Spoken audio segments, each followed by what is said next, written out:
I come from the school of hard knocks, pounding on other kids in my neighborhood, getting striked by my old man. Even my jobs were tough, but I never could keep one too long. So I won't surprise you when I say I ended up in prison. The hard knock of running from police on a stolen motorcycle taught me. The hard knock of wrecking the bike taught me. The hard knock of handcuffs crushing into my wrist taught me. And a few years in jail taught me. But those were all body damage. Things that, if you're just tough enough, you get through. But Arnold, my cellmate in prison, he taught me about the worst hard knock of all.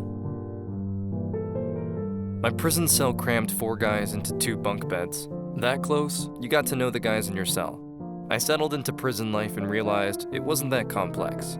There were certain habits that were pretty common, certain types of guys that you just came to expect in a prison. Most people do the same things each day, and you had nothing better than to get to know people.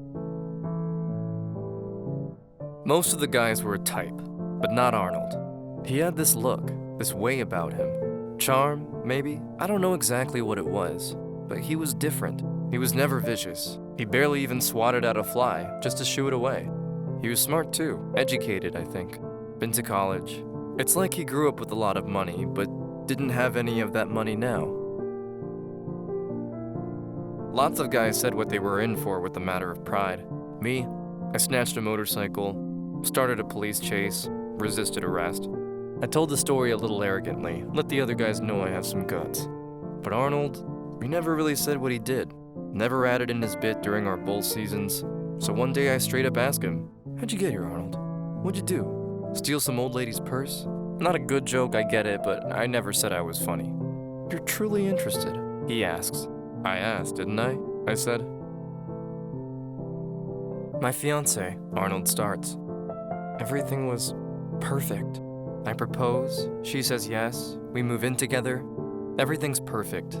My parents are wealthy, so even though I don't earn much at my job, I know an inheritance is coming my way. Then, my fiancé grows distant.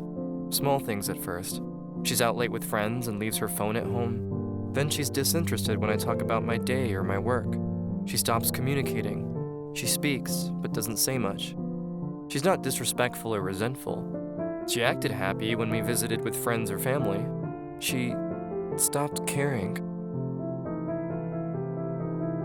I start to get suspicious, and one day, I ask my friend to follow her when she says she's going out with friends. He comes back a few hours later, and it just seems so obvious. He said he saw her go to a man's house. He says this man opens the door, and my fiancée kisses him right there. I thought about what I'd do. I had to do something. My friend told me the address. I grabbed my piece. I drove over. I didn't want anything bad to happen. I planned on going into the house, telling my fiancé to come with me, telling the other guy to stay away. I brought my heat just to spook them, to let them know I was serious. For some stupid reason, that's all I thought I'd do. The front door was unlocked, their clothes scattered and discarded going up the stairs. I had created a universe for her, and right at that moment, she crushed my universe. I stopped thinking. I couldn't think. Not about anything. I felt so certain of everything. I saw them in bed. I heard 2 loud bangs, and then it was over. The whole thing in that room likely did not last more than 3 seconds. I walked calmly back to my car and drove away. I even obeyed the speed limit exactly.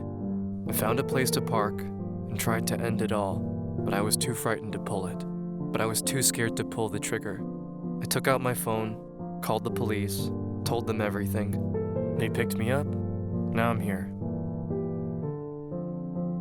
Most guys, when they tell their story, they say it like they're bragging, or they say it like they're innocent. If they do have regrets or takebacks, it's all about the 17 things they did leading up to getting caught. But Arnold, he said it like he took one hard knock to the inside of his brain. He learned that thinking about a 3-second mistake for the rest of his life is not just the worst punishment, but that he deserved it, all for 3 seconds of not thinking.